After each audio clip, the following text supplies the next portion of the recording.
Tess, rumor has it you've made vacation envy a real thing here in Whitefish. Guilty as charged. At Outside Metro, we've got everything from cozy downtown lofts to Lakeview retreats, even barns with pickleball courts. And with over 500 five-star reviews, you really can't go wrong. What? Okay, I'm already packing my bags. Just make sure you book direct, Julie, and save on those booking fees at OutsideMetro.com. That's where the good stuff happens. Done. Outside Metro. And stay where the locals play.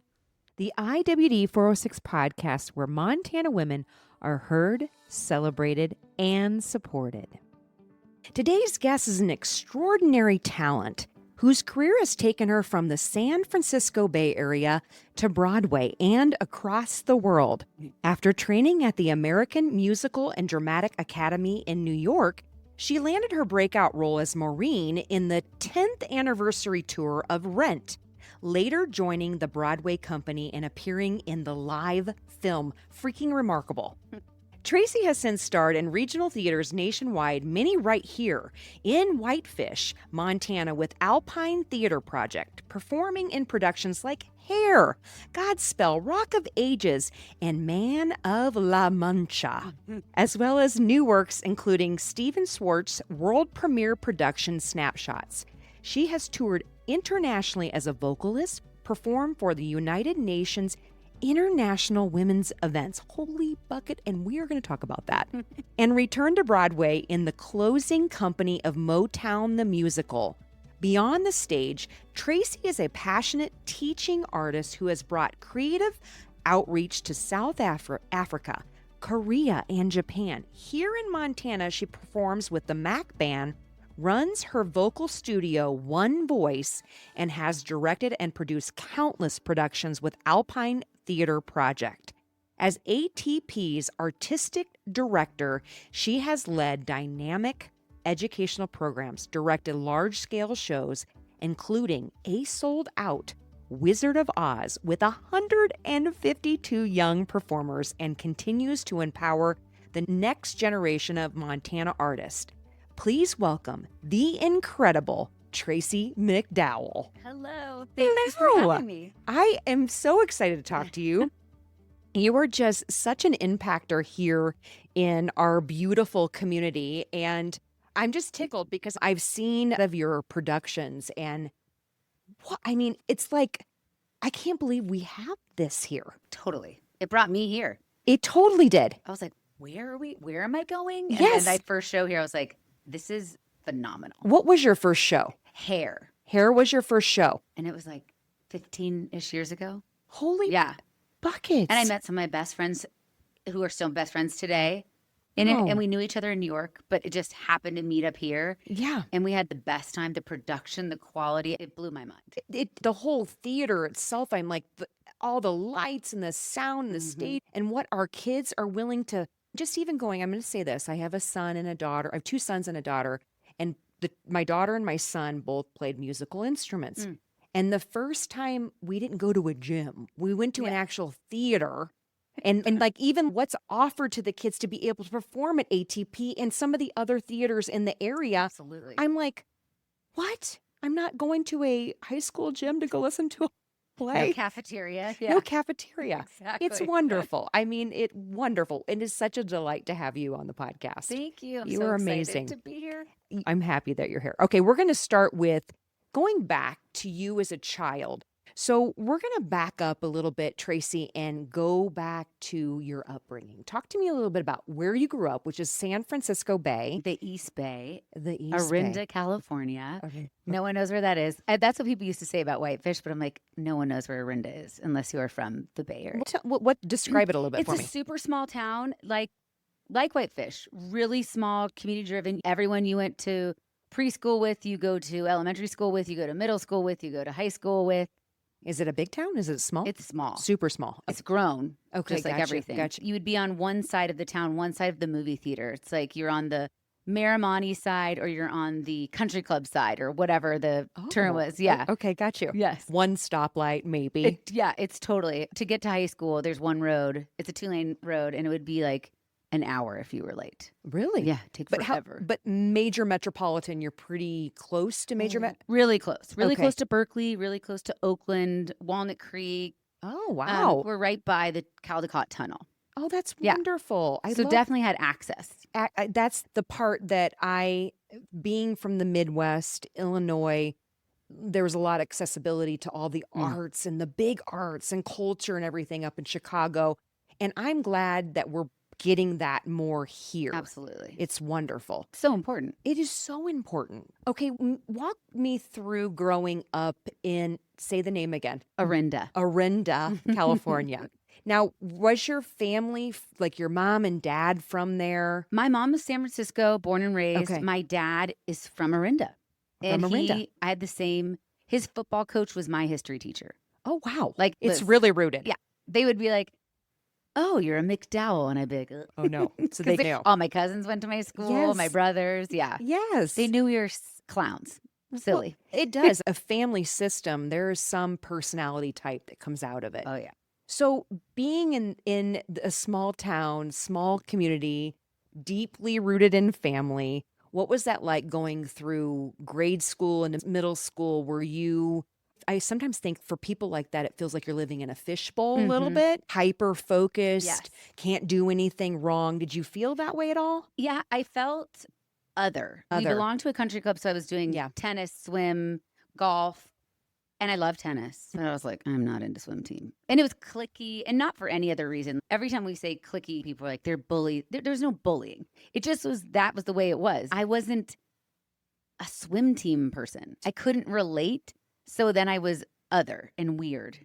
Oh, it's interesting. I just felt other. Always felt Even other. into school. And I had a good group of friends, but I was like big and loud and told crazy stories and just wasn't, I didn't feel like I fit. You didn't feel like you fit. Yes. Even though I had friends. Right. Yeah. Nobody was. That's interesting because, you do see that in smaller communities if they don't have an extensive offering for children and you as a parent have to go outside of the bubble to go get them exposed to different things. If they're not drawn to doing soccer or basketball. I was always like goalie, which meant not good. Oh, shoot.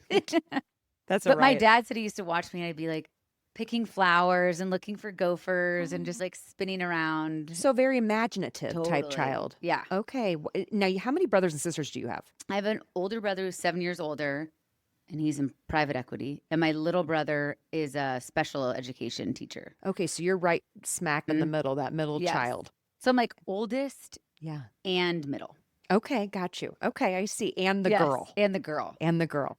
So walk me through as you're discovering, like, I'm in the other category. Did your parents see that and say, you know what, we need to do something to keep her grounded, stimulated? What did they do? My mom said I was really outgoing and just a storyteller. Okay. I remember a teacher being like, she lied about this in class. My mom was like, that's not a lie. That's like talking about a dragon. It's not even a real. I just made up big stories all the time. Like, always to raise my hand, and some people think that's annoying.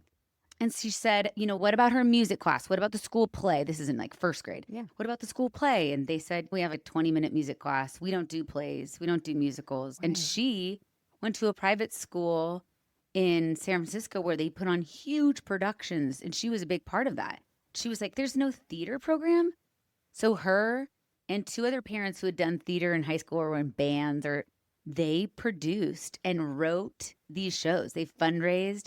And so they built a theater program. Holy buckets. Essentially for me, but for all the kids. She's like, where's their outlet to be crazy and think outside of the box? How amazing is that? It was awesome. So did you start to see the others popping up that you weren't aware of in your class and like saying, oh, that's something I'd be interested in? I think that came later when I joined a professional kids company. Okay. I remember starting to get leads. And so my mom just backed away and was just a producer because she's like, people are going to think I'm favoring. Yeah. And I remember a girl being like, she only got the lead because of this. Little nepotism. I was like, what? I'm so good.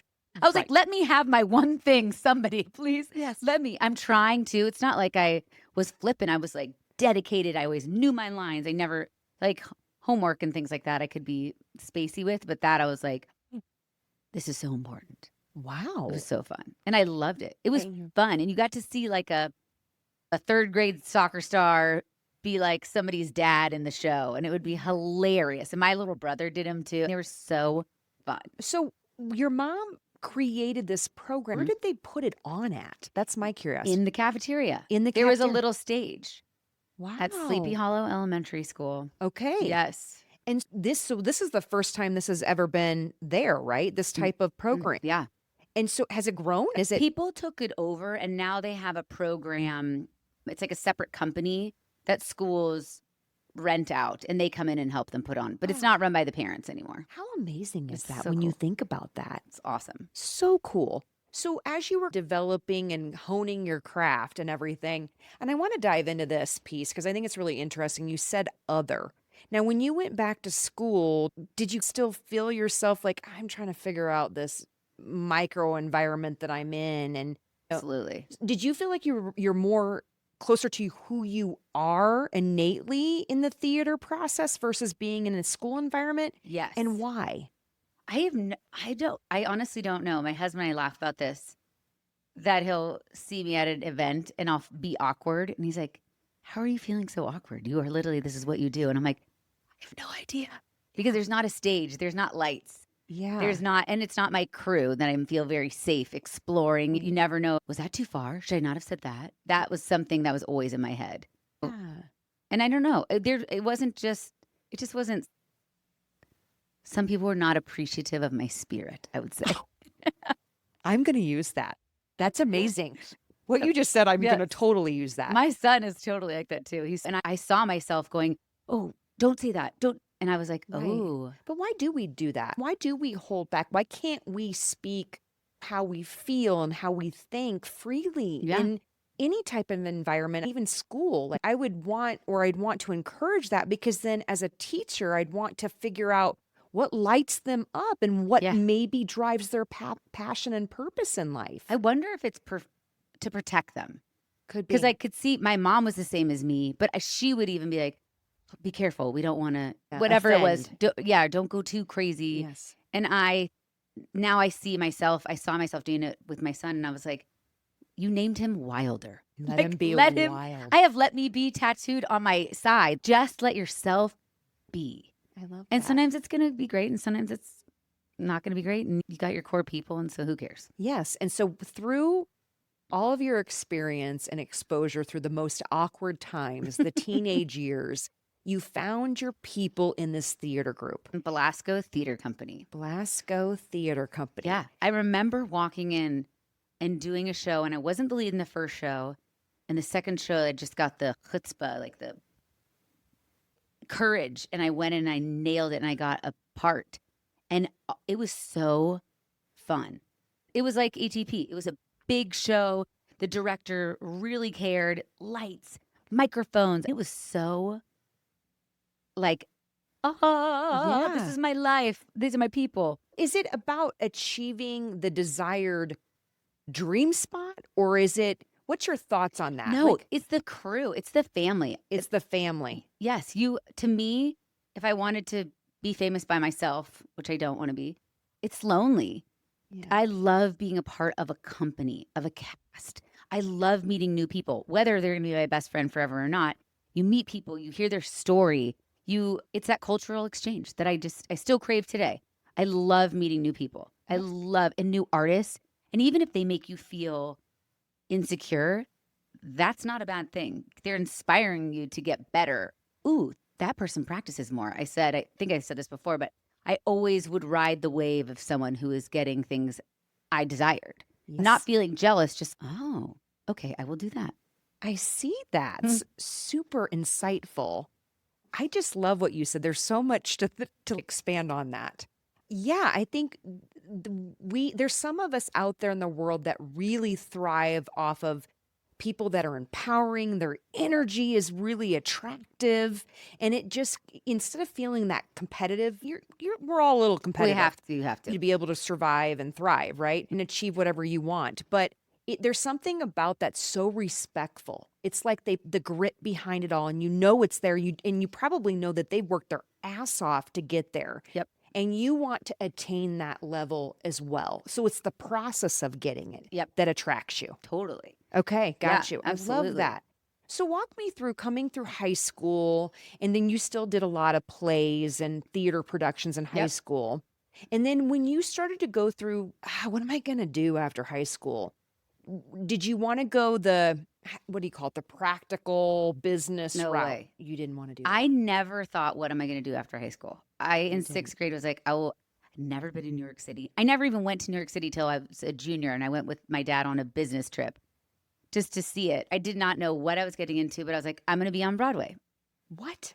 And that's like putting it in your nugget. I was like, that's it. I'm doing that. Wow. Because I was you get a lot of praise when you're really good at something. Plus, I did love it. Like, it wasn't just like I was forced. I had to sign up myself for stuff and sign my singing competitions. I did all of that, sent in the paperwork. Yeah. And my parents would get me there to and from, but they weren't forcing me to do anything. And let me ask you this.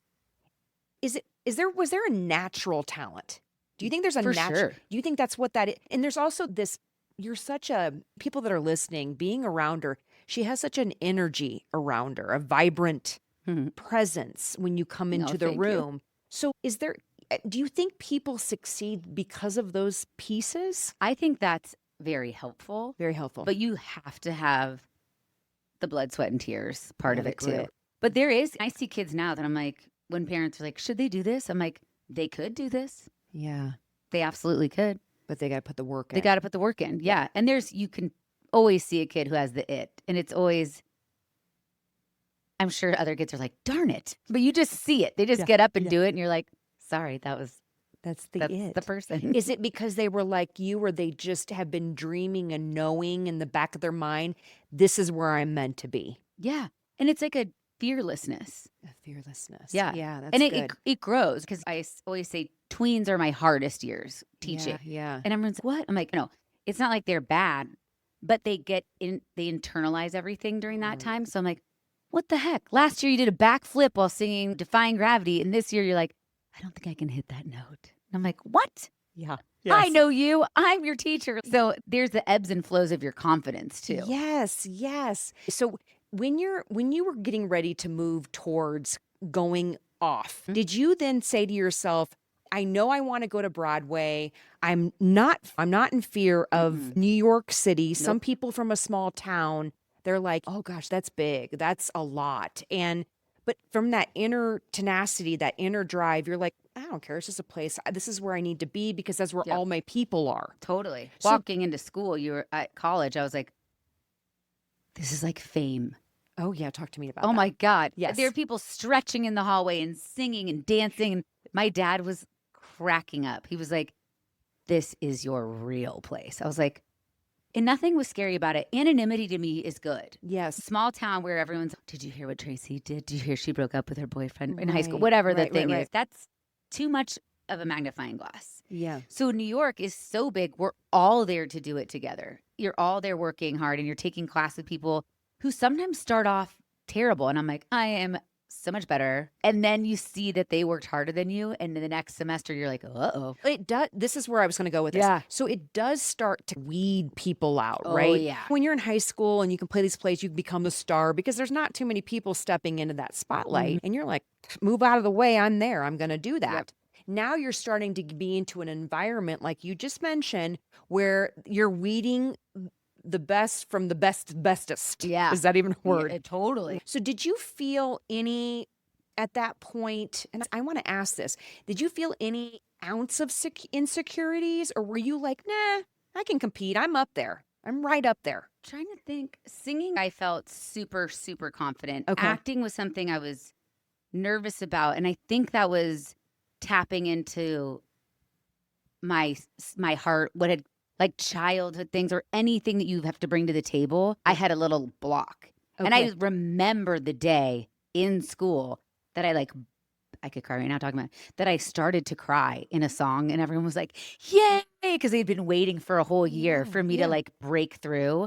But it's hard to access that stuff and not go all in and then just be a mess. Isn't that crazy? I'm so glad you said that, because I do think that industry in itself you are the spotlight is on you, and people are good readers. Oh, yeah. So they can see anything that you're withholding. And as a young woman, my goodness, I'm looking like at women and myself in their 20s where we're all a lot of times insecure, holding on to things. And if we would have just did what you did, is break through those blocks, look at what we could have achieved during that time frame. Totally. Therapy too. Wonderful. We love that. Wow. Yeah. I love what you just said about that. So then, okay, you go to a fame type school. What was the school that you ended up going to? American Musical and Dramatic Academy, AMDA.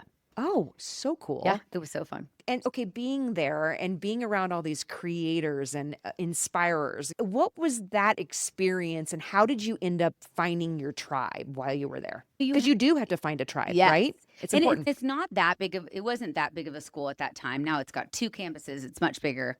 But you're in a core group, like group A. So you're with these people for a whole year. And then the next year you switch groups and you get new people. So you meet a lot of different groups and you get really close, like an ensemble. Yes. So I think there's like 10, maybe 15 people.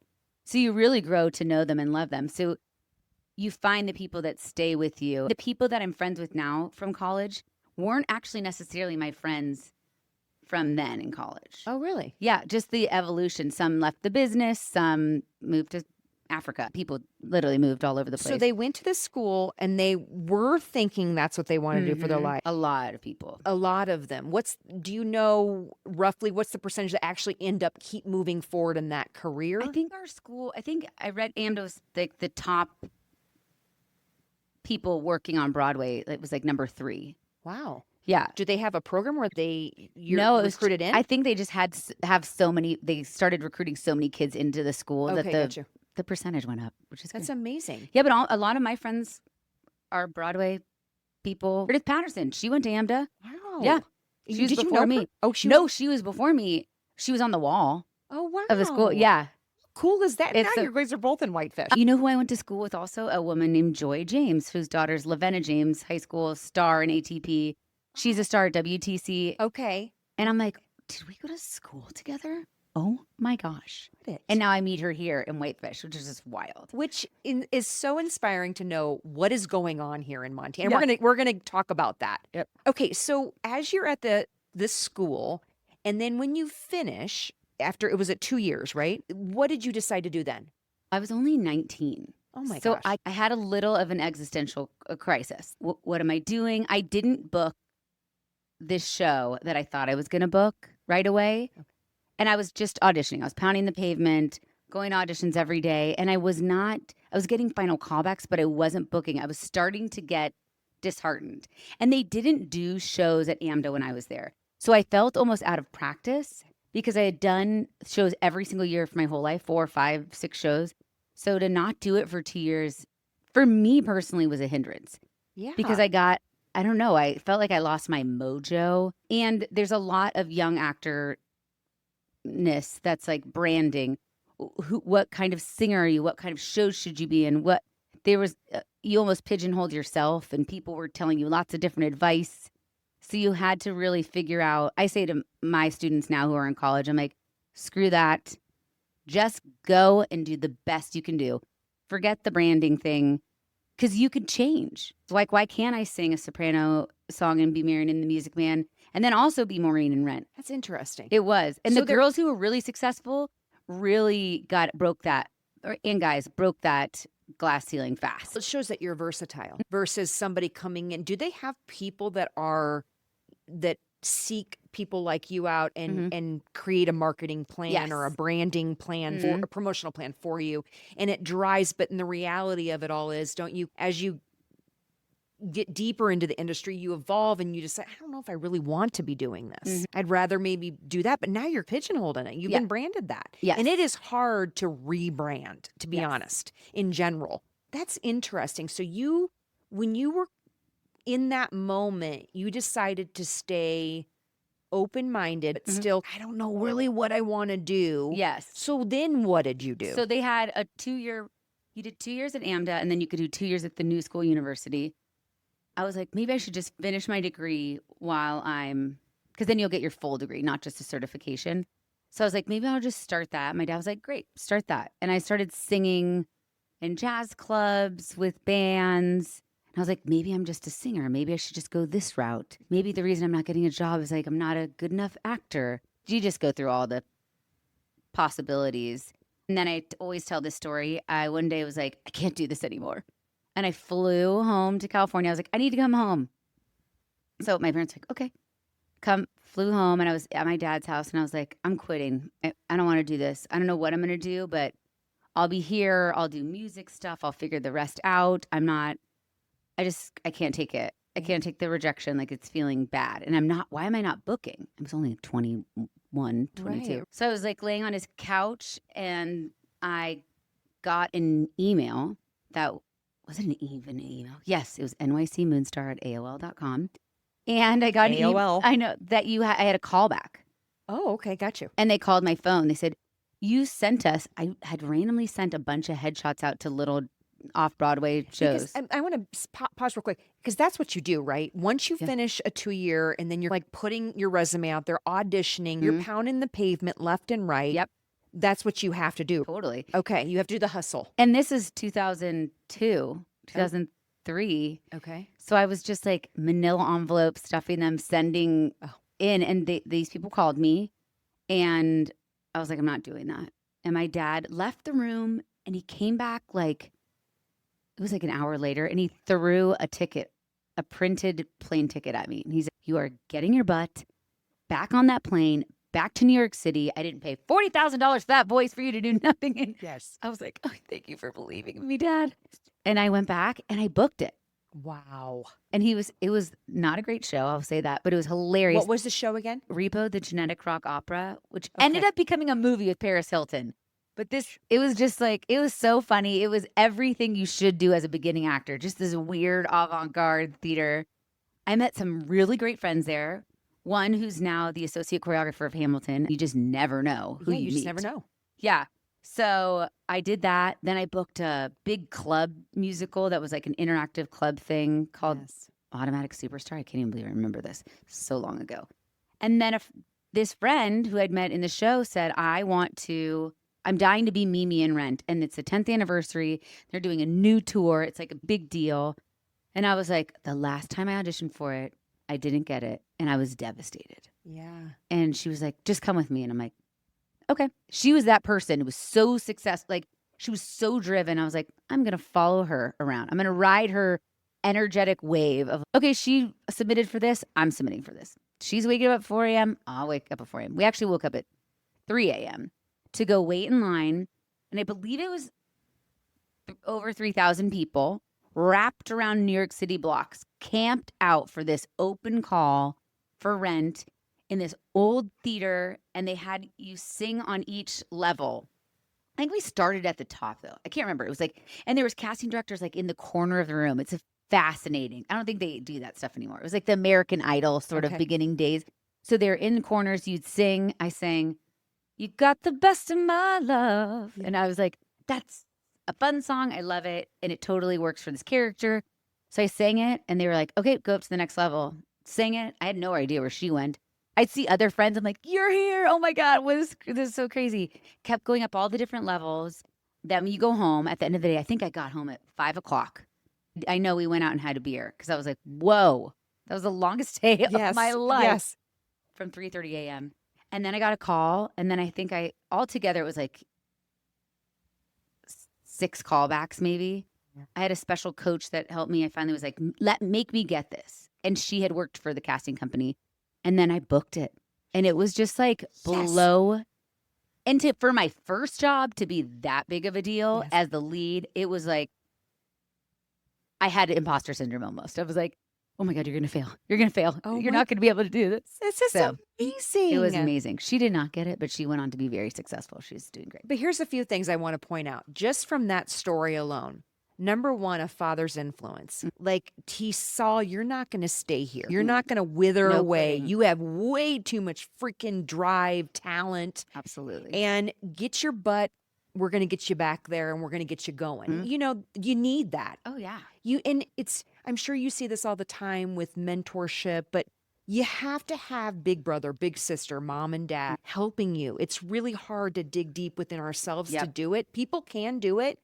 But then also I want to say, you also hit another point, which is something I always tell people. There's times where I don't want to go network. I don't want to go to that business meeting or business group or gathering or whatever the hell is going on that I'm signed up for. And I'm like, oh. But then when I get there, I'm like, holy crap, I'm so glad I went. Yeah. Because of the opportunities that came out of it. Yes. And then if you get somebody like your friend that was like, you know what? I'm going, I'm showing up, and get your butt up and come with me. I love that. Totally. Women supporting women like that is so empowering, and you just never know where it's going to go. No, never. I love that. The opportunities have come, some of them out of the sky. You're yes. Like, things that you thought were a sure thing don't happen, but something else from that happens. I saw you at this audition. You weren't right for that, but I loved you. So now you're going to be in this. Yes. And how cool is that? Just going through the process and building up your confidence. And clearly you were, as you explain it, going through these different levels and seeing, oh, I made it up to this one. And how like you're just starting to build that. I remember seeing my resume and being like, there's nothing from high school on here anymore. I've worked up to the point where I have I can take stuff off. Yeah. That was exciting. That is so cool. Okay, so you performed with that company for how long? 15 months. I did 2 contracts, and then I was really burnt out. Yeah. Tour. Talk to me a little bit about that. Touring is so hard. Yeah. Some people do it better. I had a hard time finding balance. Okay. And I missed stability. And I don't think I was 22, 23. I don't think I was old enough to know how to self-regulate. Okay, good. It was like, and there's lots of fear when you're a young actor and you're all young on tour because you're like, am I going to Broadway? Is he going to Broadway? Are they going to fire us? I heard they're bringing someone else. It was like nonsense. Is it a lot of like backstage talking? Totally. Okay, I can see that. The understudy's going to take over. Now we're all like, what a bunch of dummies. But then it pushes you in a sense of fear-driven work. Like you're not doing it. It becomes like, oh, if I don't do it, I'm going to get fired or somebody's going to replace me. Yep. And I got stage fright. And I had never had that before. Really? And I talk about this all the time with students because I just think it's good to talk about everything. But I developed OCD almost. Like I had to spin around a pole 3 times, high five my dresser, and it had to be a perfect high five. Otherwise, I was going to mess up this big, if anybody's seen Rent, she does a number called Over the Moon, and she's not in the show the whole time, and she comes out on a motorcycle, and she takes off her thing and says, Joanne, which way to the stage? And then she does a full crazy monologue and singing by herself. And it's iconic, but it's intense that you're like, So I just started feeling like they're going to fire me. I'm not doing a good job. They fired this person. What if they fire me? And I had started developing. So you did like an OCD ritual. I had tons. Really? And then is that a thing that people do? People definitely have rituals. Okay, got you. I have 0 now, I will say. Yeah. Because of that, one time I now realize like a panic attack, but I threw up and called out in the middle of the show, which I'd never called out in 2 years. And I called my friend and they were like, everybody wants you to win. Mm-hmm. They're not rooting for you to fail. And if they are, that's on them. The audience wants you to deliver an awesome performance. And the director had come like a week later, and he said the same thing to us. He said, I'm not coming here to test you. I'm coming here to see you soar and shine. And so I gave myself a pep talk, and I was like, you are not allowed to do any more of these. There's no more superstitions, no more drinking crazy herbal, whatever the things that we were taking. I was like, you are now going to drink water and be a normal person. Go to bed. It's interesting that you said that because... And to me, it sounds like there was an allowance of allowing people backstage to penetrate your thinking, infiltrate your thinking and say, no, you can't do this. And if you fail, then somebody's going to frantically take your spot and all those things. And I can see where that would develop an OCD ritual. Like, oh, if I do this and this, then I'll be fine. Yep. Because of that lack of confidence. You can control it. But again, like I think the blocking out all that noise, that I don't think I learned that till I was like in my 40s, like where I'm like, go F yourself. And instead of taking in everybody's opinion and their thoughts, I was like, it took me till I was in my 40s. Yeah. You're in your 20s and having to learn how to block it out. And my innate nature is to say, get out of my way. I don't care. I already have my core group of friends who love me no matter what. It doesn't matter what you think, but in our business, it does matter. It does. So it was like, it was a wonderful lesson. But when they asked me to come back for a third time, I was like, I can't. I've got to go home. I want to be on Broadway. I want to have a relationship and a house, and I want to cook dinner, and I just want to be normal. Burnout, super burnt out. I think I even lost my voice, which never had happened after that for a month. Like my body was like, you're done. You're done. Put it down. So I waited. Can I ask you before you move forward? So you did that for 15 months, obviously probably working horribly long hours. Oh, bus and truck and killing yourself physically, vocally, the brain energy that it took. Totally. All those things. Now, 15 months later, did you think this is part of the job? Everybody else is doing the same thing I'm doing. Did you start recognizing different things? Some people don't recognize burnout until I knew I was burnout. That was the first time I guess I put a word to it. But it was very clear, like even growing up, I'm so outgoing. We're like, party, play, talk. When I need to go, my dad always called it my recharge. I have to be super quiet and go to my room and not talk. I started napping on tour. And that was like my way of, I'm going to go take a nap. And everyone's like, what? I'm like, yep, I'm going to go take a nap. You can't talk to me. I'm asleep. And you leave me alone. Yeah. I love that. My husband does that. He is a big napper, and I am not a napper, but I respect it. I can see him. He just knows. He knows himself way too well, and he'll go, oh, time for me to shut down. Yep. See, I'm going to go take a nap. Don't bother me. And burnout's it's so hard on your body too. Terrible. And I think it must have been June. And then I auditioned for a bunch of stuff. I was really far in the Legally Blonde land. I was getting farther and farther. But again, I was not booking anything right away. And that gives you, at first you're like, great, I've saved up all this money. Give me a couple months to just be a New Yorker and go to fancy dinner, get my hair done, be a New Yorker. Because that's fun part of it too, especially when you have money in New York. You're like, yes. And then I started hearing buzz that Michael Greif, the director of Rent Broadway, was wanting to see my stuff, see if I was good enough, see if it was funny enough. And the first time I came in, oh my God, I had a side job as a Quiznos cup, a blow-up cup. What? I danced in a freaking Quiznos cup. And I liked that job because I got paid a lot of money and no one could see me. Okay. So I was inside it with my phone being like, I don't care what I have to do to make this $1,000. Yes. Nobody. I love it. It's so funny. I love these kind of stories. So I changed into Quiznos bathroom. I had the cutest outfit I remember. And I did my hair wavy and went into this audition. And after, he was like, me. He didn't think I was that funny. And it was me and some 2 or 3 famous people, famous gals. Wow. That now are big stars. So I was like, I'm the littlest. I look like a newborn baby compared to these women. Okay, got you. Like I just look like a sprite. Yes. And I was so small. And do you think that maybe, because you, in the moment where you, I don't know, could he tell you were intimidated? Was there intimidation going on? I wasn't. You weren't intimidated? I wasn't intimidated by him because I knew I was good. I had so many fans. But have you ever been intimidated by the other people that are auditioning with you? Yeah, but I gave that up. If you walk in and it's Kelly Clarkson, you're like, okay, this is going to go one of 2 ways. It's what you could just still go in and knock it out of the park. Sure. Yeah. Yeah, because I always say, don't listen to the people who go in before you. Just put your headphones on, play a video, play Tetris, whatever you got to do to get yourself in the zone. I always say I have a power song on the subway or whatever you need to do to chill. Don't over practice. Don't get freaked out that you spin yourself up. That's what I call it. Like when you're like, and then you're like, why did I do that? Why did I say that line? Did I crack? What? But I went in, I did a great job. But he was like, I don't know if she's that funny. And my director from the tour who worked with him was like, she's hilarious, I swear. And he's like, we'll see. So late, I didn't get that.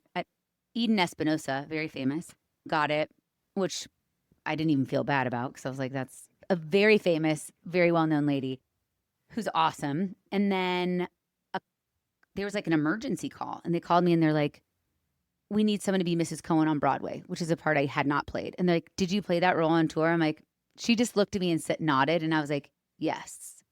So this casting director was trying to help me out. Okay. And I was like, I love this. So I came in, I did an audition, I did the scenes. And then I was moving into a literal woman's compound in Brooklyn, a new room in this weird apartment with this weird lady, putting my bed together. Weird ladies. They turn out to be nice, but. And I remember I got a phone call and it was like, hi, this is so-and-so from the Nederlander, from RENT. And I was like, hi. And he's like, would you like to be on Broadway? And I was like, yes. Oh my gosh. Yes. That's oh my God. Yes. Yes.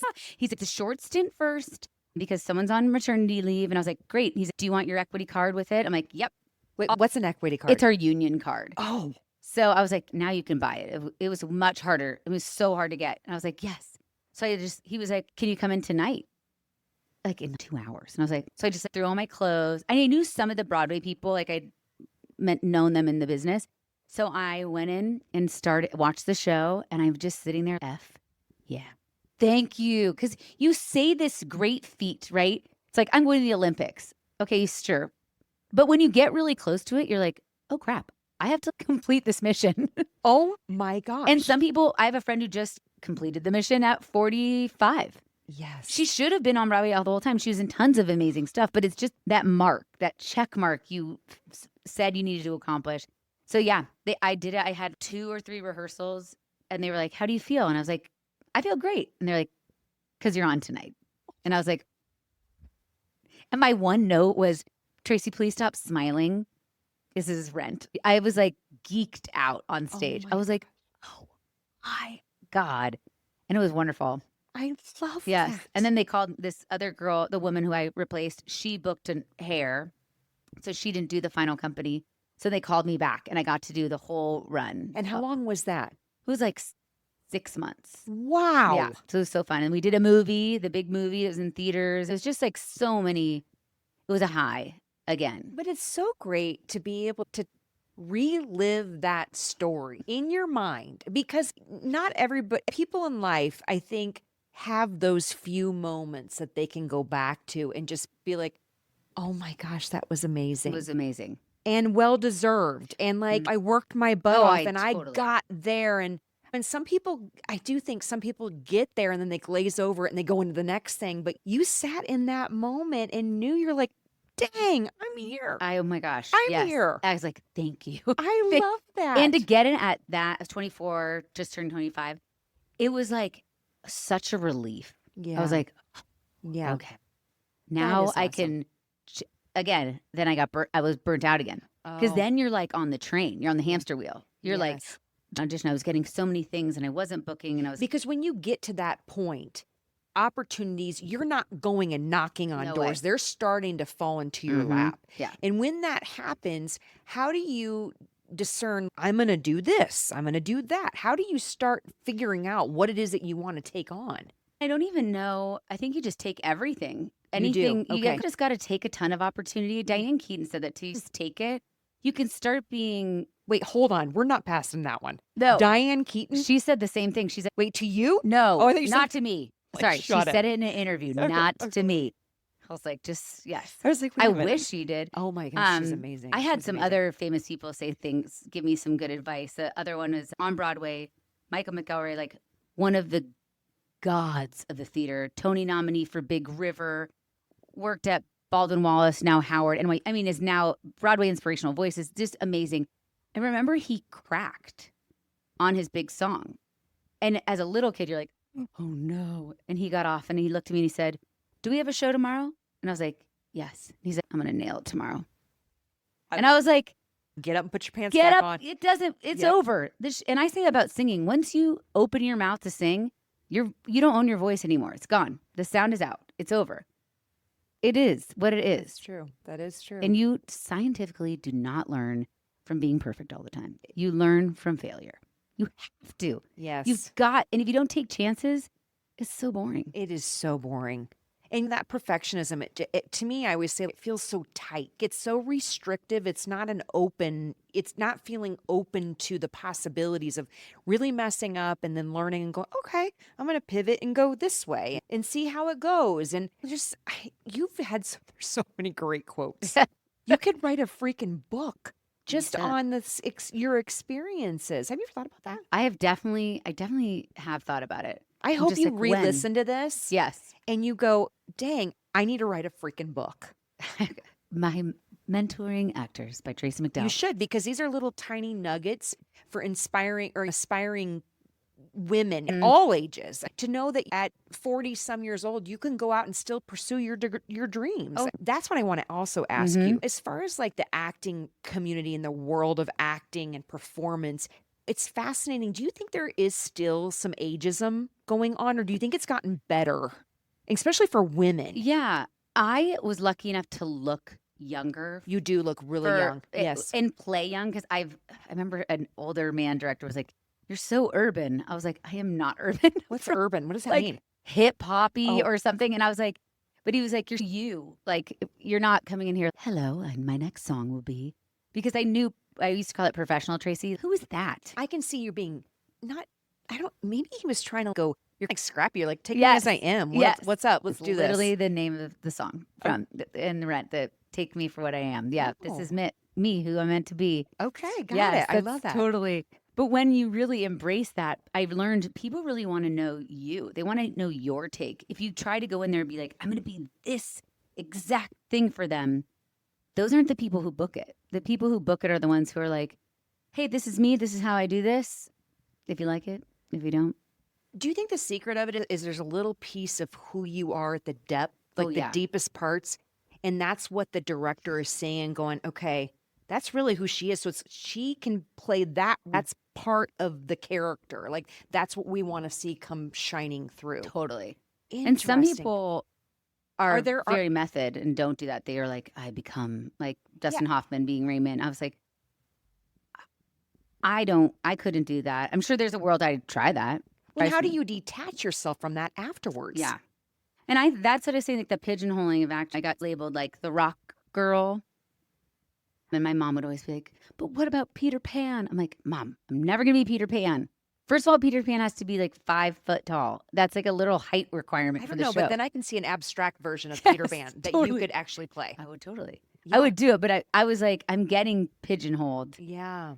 But also ride that wave. And then maybe you get some chances to explore other stuff later. Maybe that's good that you're not that way, because it's a little bit more protective. And you hear stories of Heath Ledger, and I can't remember, there was a recent story. I watched something on, I don't know what program it was on, but they were talking about how the actor was talking about how they were having difficulty getting back into normal life because they became too much of the character. It was Queen. The Bohemian Rhapsody, Remy. Yeah. Yeah, I watched an interview with him, and he was saying how he was really struggling getting back to who he was and who he is, and so he can transition into the next role. And I don't think I could do that. I think I'd have something similar to you where I'm like, I'm going to protect that part of myself. Yeah, and being in some sad shows. Yeah.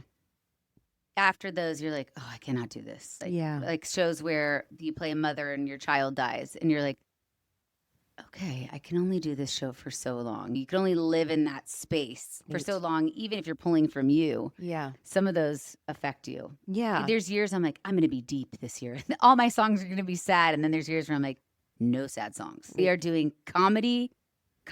And I like the fact that you've created that distinction for yourself. And it shows that you're a really grounded human being, not that those people aren't, but just getting to know you, Tracy, you have, like I said, there's a presence to you that feels very grounded, this is what I'm doing. This is my job, and I'm going to do it to the best of my abilities. Who I am is Tracy and all the components of who Tracy really is. And I love that about you. I really, truly do.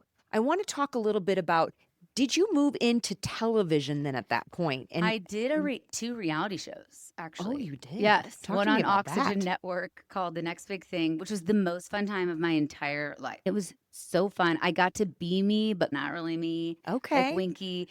And I was the assistant to a famous Broadway kid coach. Oh. So I helped him coach the kids, and it was ridiculous. That's interesting. How old were you when you did that?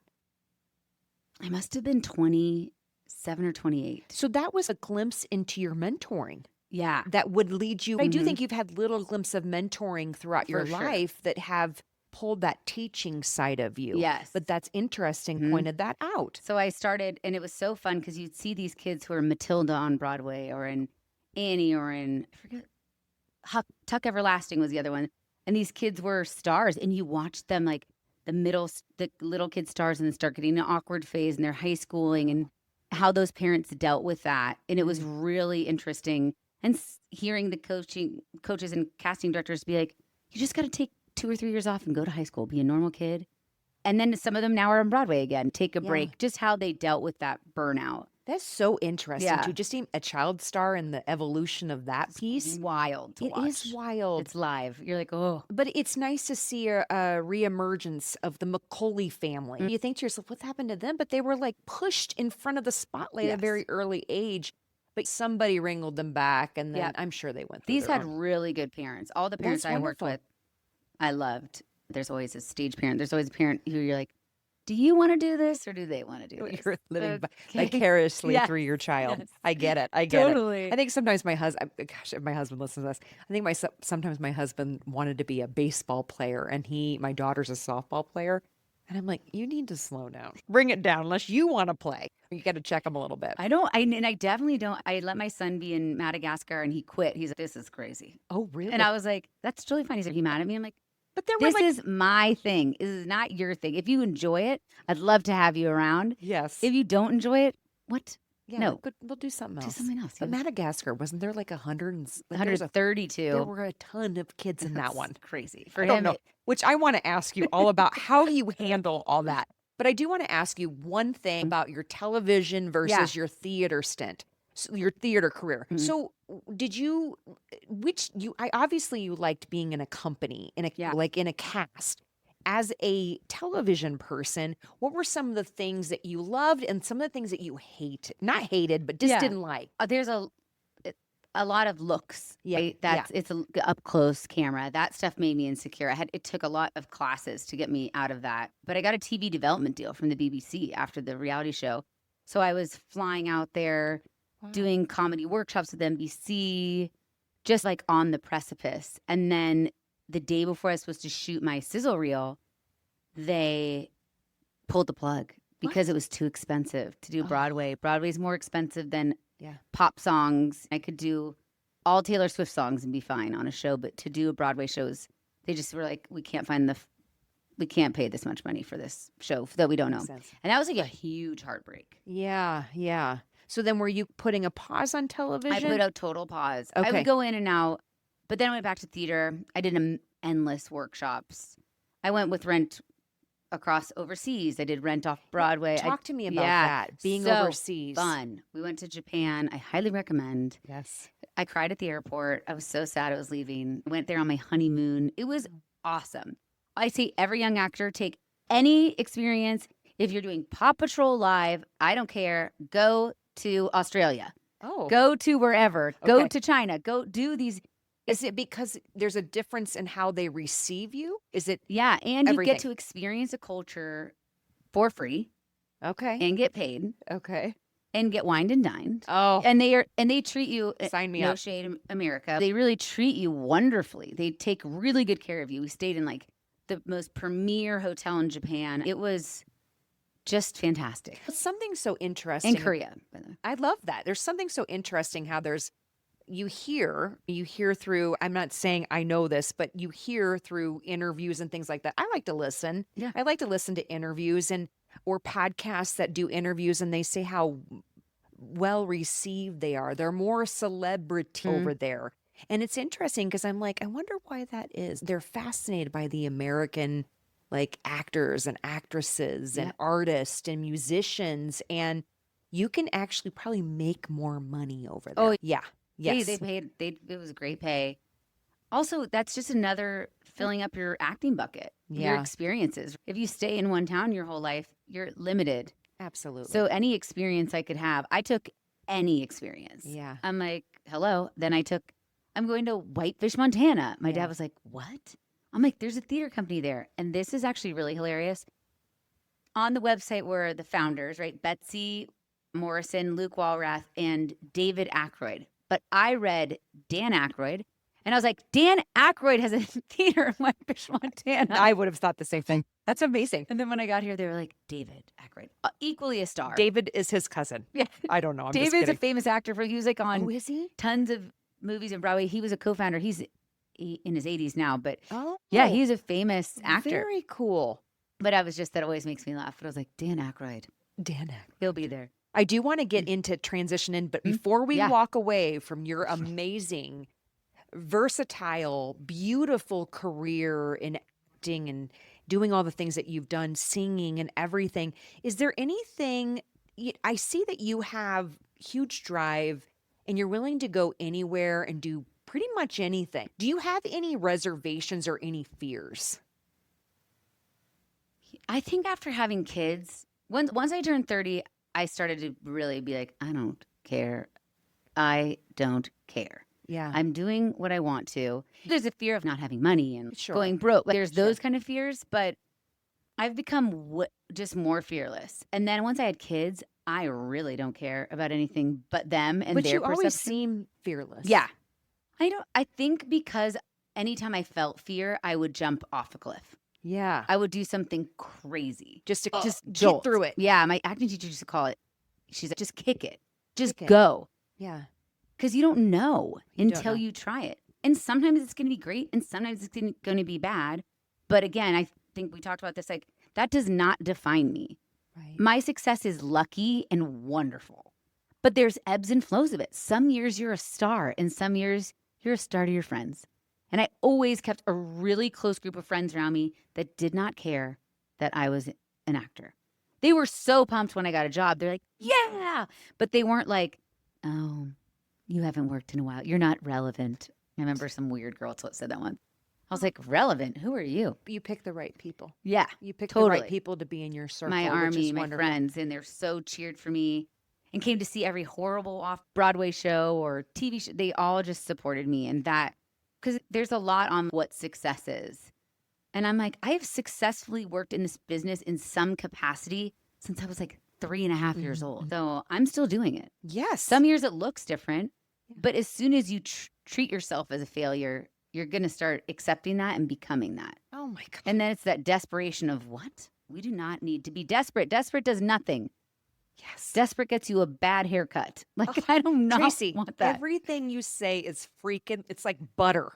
Thank you. Like, I'm not trying to blow smoke up your ass, but I'm telling you, like, these are fantastic thoughts. These are fantastic things to be talking about. Like, you just hit the nail on the head. Oh my God, write a freaking book. Dude.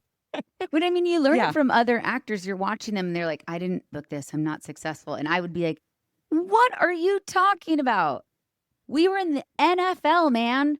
You don't get to be in the NFL necessarily for 20 years. If you are, like, whoa, Yes, amazing. Yes. There's going to be years that are lean, and that's what makes us appreciate it all. Yes. I love that. Yeah. Oh and my God. then after having kids, I didn't necessarily want to do 8 shows a week.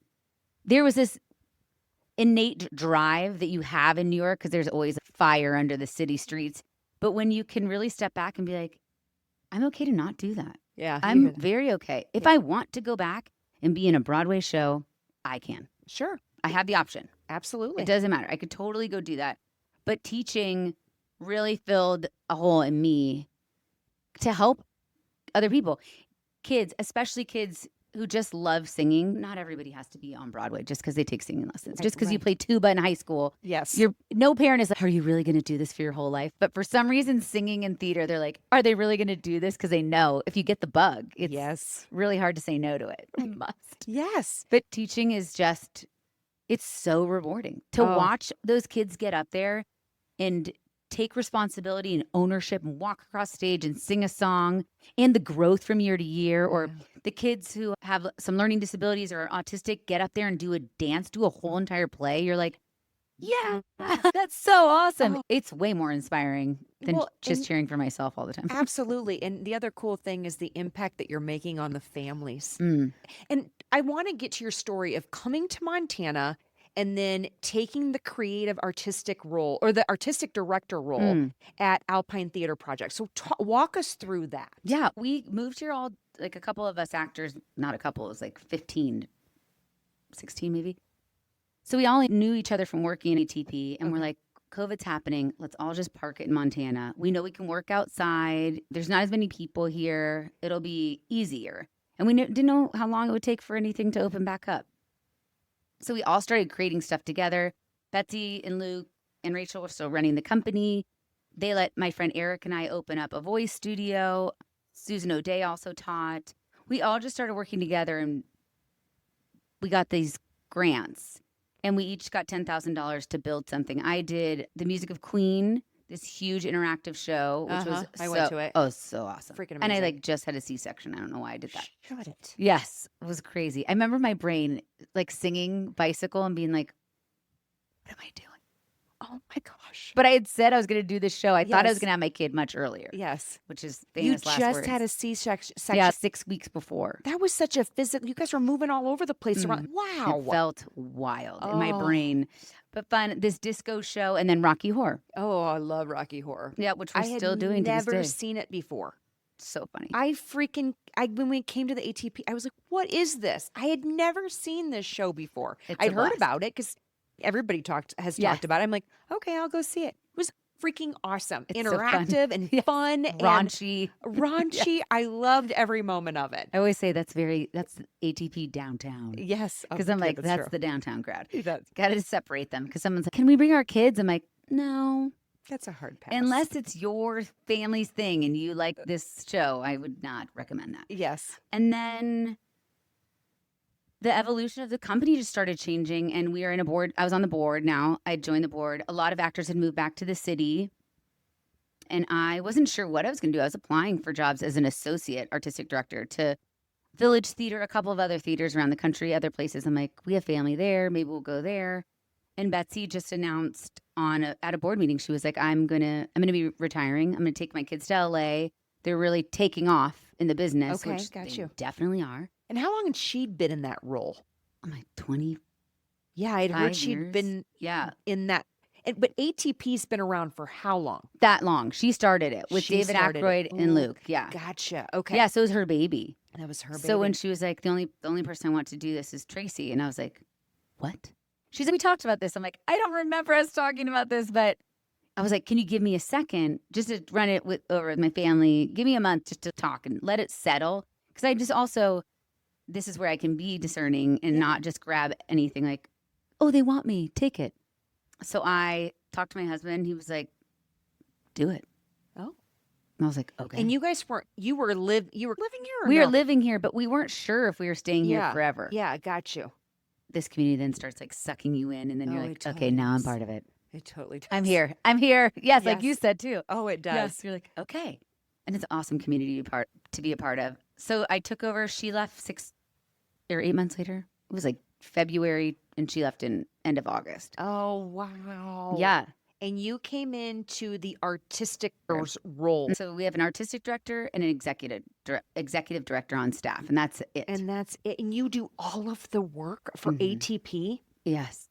and all the children's productions? Yes. I have a music director, Wow. and I'll always hire an assistant director per show. Yeah. But we were saying, just talking about this at the board meeting, I'm like, we need an admin person. Yeah, for sure. Yeah, that's next. But we really rehabbed the company. We wanted to really streamline it and make it profitable. Yes. You can't be profitable as a nonprofit, but put it in a really good position so that we could comfortably take on some staff. And the last year was super successful. I just followed in Betsy's footsteps. She was so passionate, and I had watched her for years. Because you started in 2024 in the role, right? Okay, so you've been 1 September ago, yeah. one whole September. And Or mid-August, I guess. coming into it, was it overwhelming? Because this is Yes. quite a big. Okay. Yes. Okay. So then how did you, because you hadn't been a producer before, right? Or a director? I had produced and directed little things here and there. My best friend Eric Kropp, shout out, greatest singer ever. He was always like, you're a producer, because I could put stuff together really fast, get the right people in the spaces. Yes. I'm a really good delegator. Okay, you're good. Like you can get the troops Yeah. together. Let's Oh, do yeah. this. Get Okay, it, find gotcha. the best people. And I directed children's things forever. I also didn't talk about this, but I had a nonprofit called Broadway in South Africa after Rent Broadway, and we went to South Africa and taught in the townships and taught Wow. underprivileged children. It was amazing. So I had taught kids who don't even they don't even speak the same language as each other, let alone speak English. Wow. Yeah, and I taught workshops all over the country. Plus, okay, we didn't even cover this. You're gonna have to come back, but we have Yeah. we didn't even cover the fact that you had your own. Didn't you have a production company or like a? It was called Broadway in South Africa. So it was like, but no, you had a voice. Or One Voice. One Voice. That's my voice studio. That's your voice having studio. To retire. Okay. Yeah. So I wish I could get somebody else under my wing so I could give it to them, which I'm working on. But you should totally do that. Yeah. There's a lot. Wow. I'm like, somebody take this. Yes. I do have a very specific philosophy on singing. Yeah, I'm just going to point and so say, you're going to have to listen to me. Yeah. And I'm bossy about it. Okay. But it's for the vocal health of everybody. I swear it works. You're a woman that wears many hats plus a mom. Yes. Wow. Okay, so you get into this role as artistic director. And then what was your first show? Wizard of Oz. With 152. 52. It was like, you know what? This just came full circle. It was like that Rent audition. It was wrapped around the block. And I went out and videoed. I'm like, this is crazy. Epic. Just the title we picked, whatever it was that struck a chord. And people were like, and you take them all. There's no child turned away. That's the mission. Right. You had 152 kids in Wizard of Oz. So 2 casts. It's Monday, Wednesday, and Tuesday, Thursday. And I just really planned with Rachel Burke, who's scenic designer, lighting designer, Ross Bridgman, music director.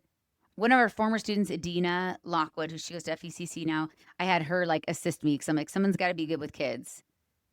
And then the parent volunteers, which are always amazing. And I just went in so focused to just get this show up. And I talked to those kids like they're 47 years old. I'm like, put your hand down. We're not answering that question again. I told you about black pants 1,000 times. I will refuse. Parents were laughing in the back because they'd be like, do I need black pants? I'm like, I already answered it. Moving on. Do I need? I'm like, no. Everybody repeat after me. We all need black pants. Like, you would so be the funny. best teacher. I'm telling you. Just so funny. But there was no way, when there's that many kids, there's no way to baby them. No, if you're in a one-on-one voice lesson and we're going to cry it out and have a day, let's go. Yes. We don't have time for that. You need to have all hands on deck. You need parent involvement. Yeah. You need community support. Yes. You need a lot of things happening. It's like wrangling cats. It literally is. Exactly. And we did cats the year before. And I was remember gonna like, say. this is hilarious. I remember you guys did cats. How crazy is that? Yeah. So through this process, okay, how many shows have you done up till this point now? Like so to date? I did Wizard of Oz, Rocky Horror. Okay. We brought back just like total gamble. Wow. Could have really, and we were like raising a lot of money and really needing to rehab our financial situation. So I was like, okay. And then I did Yuletide, which was great. And then We Will Rock You. Yes. And then our huge camp. Okay. Which is our summer camp. It's Broadway camp. We fly 12 Broadway pros out here and some local pros. And we teach 60 kids max. That's the one we can't take everybody because it's just impossible. And we build a show with them and put it on. I did not know you guys did that. Yeah. It's in so much fun. They get like famous tap dancers, a Rockette, Broadway singers, Virginia Woodruff, original Color Purple, Alvin Ailey, all different types of us. And then we all teach these classes and then we build the show together. It's really amazing. Buckets. Yeah. Oh my gosh. That was Betsy's brainchild. And it's something that when I was not working in New York, legendary. I would call and be like, hey, Yeah. I want to come out for camp. I love that. Yeah. That's legendary. That's amazing that we amazing. have that here. Oh, yeah.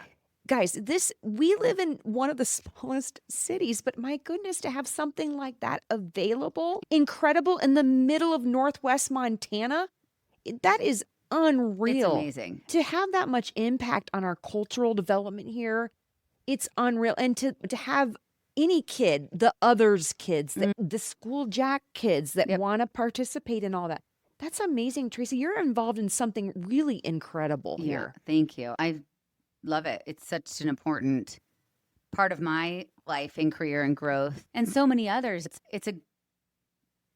I was saying like if I'm casting for Tide or Rocky Horror when we first did it, I reached out to a friend and I was like, "Do you want to come be Riff Raff?" And he was like, "You don't know how bad I need a job right now." Wow. And and I was like, "That's not what I'm not some angel," but I was just like, "You're perfect for it. Get your butt out here." Yeah.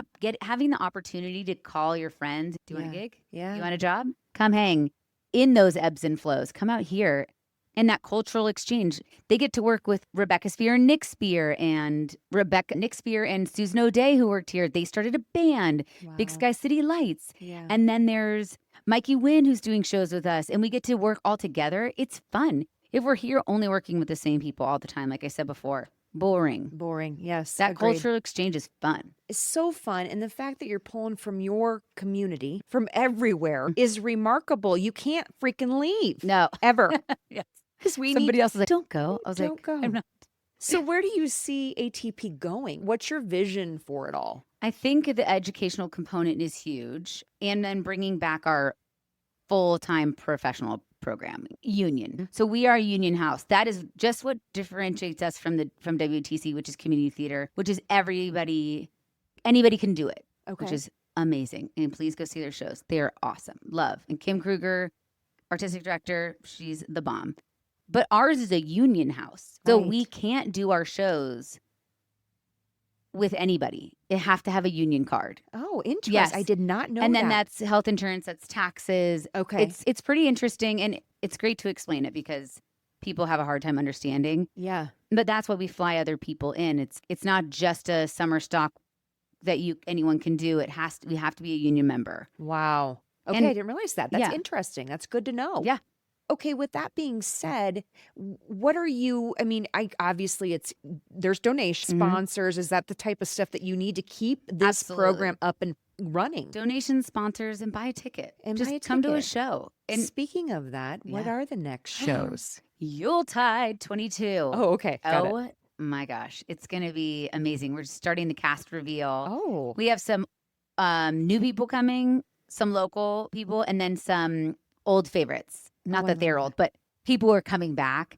So there will be tap, there will be ballroom, there will be gospel, there will be anything you could possibly want. Rock, classical, we'll have everything. Oh. And of course, everyone, Yuletide is known for the funny sketches and videos we make. So it'll have everything. When can they get their tickets? Now. It the opens in tickets are June. Oh, yeah. wow. And it sells out. So It definitely does sell get your out. tickets. How many is there? Is it a 3-night or? 3 nights, December 20th, 21st, 22nd. Okay, got you. Okay, wonderful. Yes, at the PAC. At the PAC. Now, moving into the new year, is there going to be some change-ups? Is there going to be new shows? What's happening in 2026? Yeah, we're doing West Side Story with the Glacier Symphony.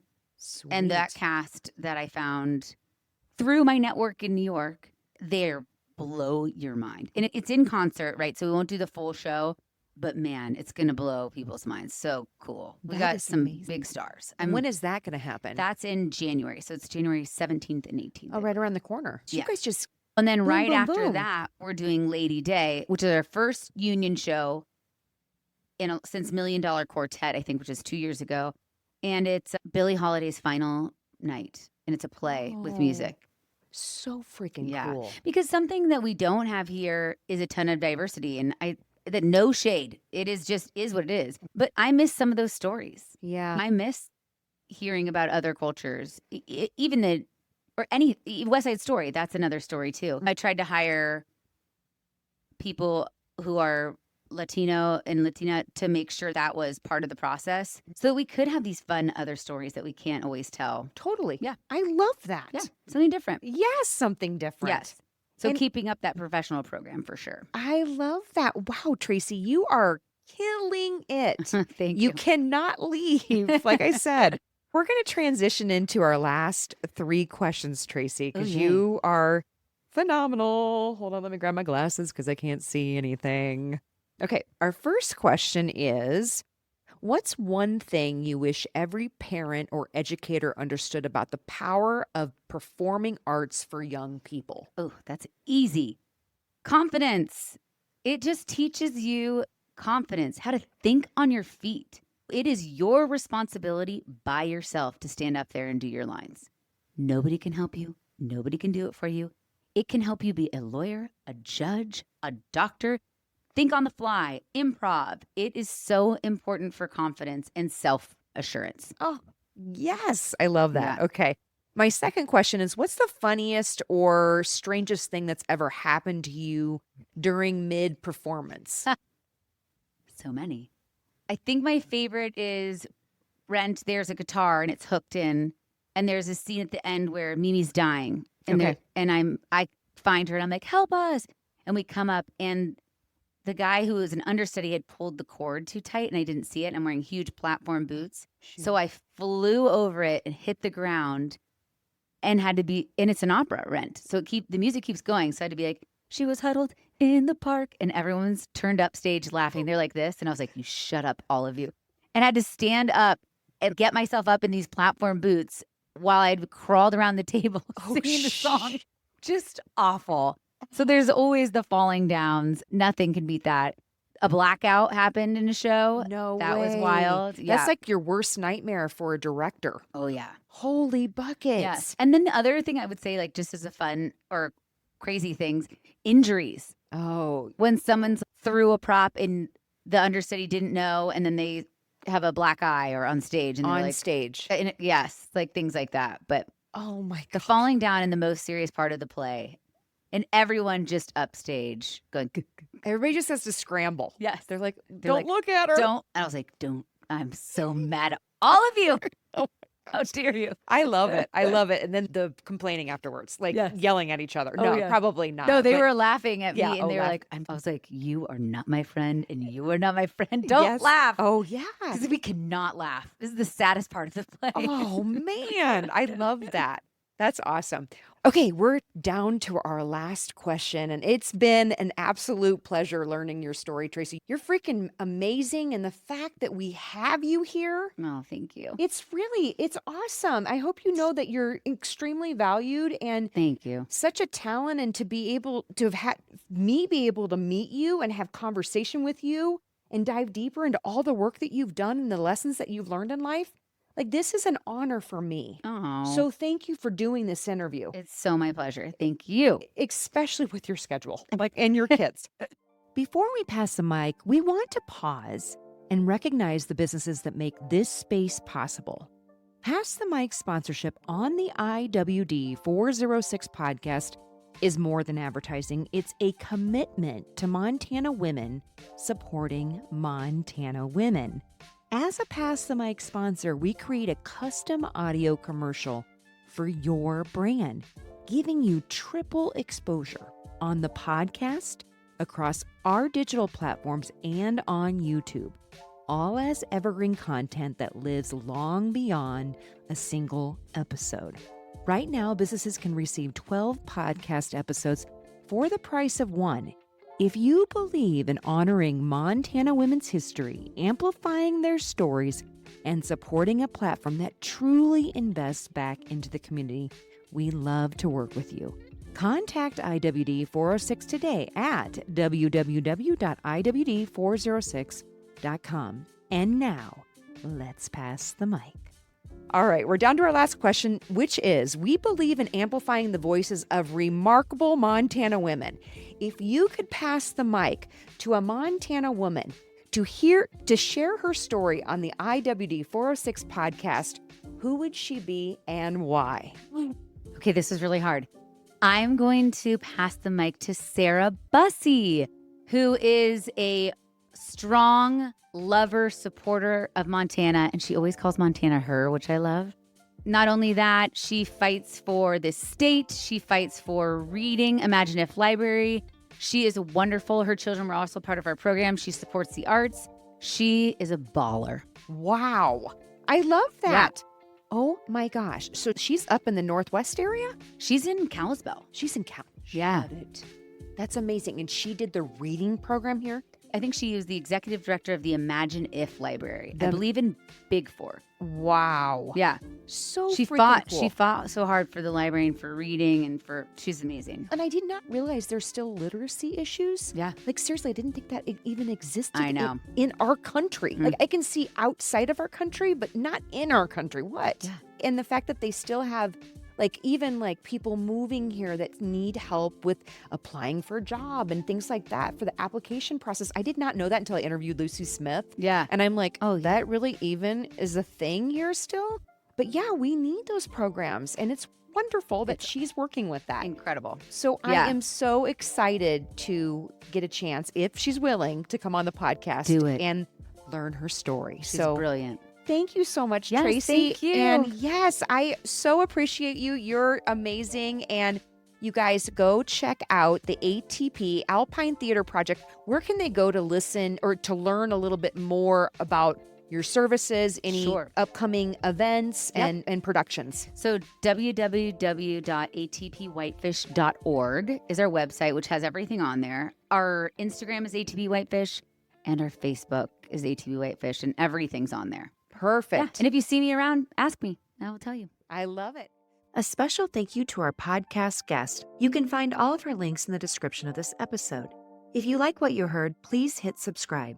You will be notified of future podcast guests. Follow us on our social media platforms and stay tuned for our next podcast chat with an amazing Montana woman.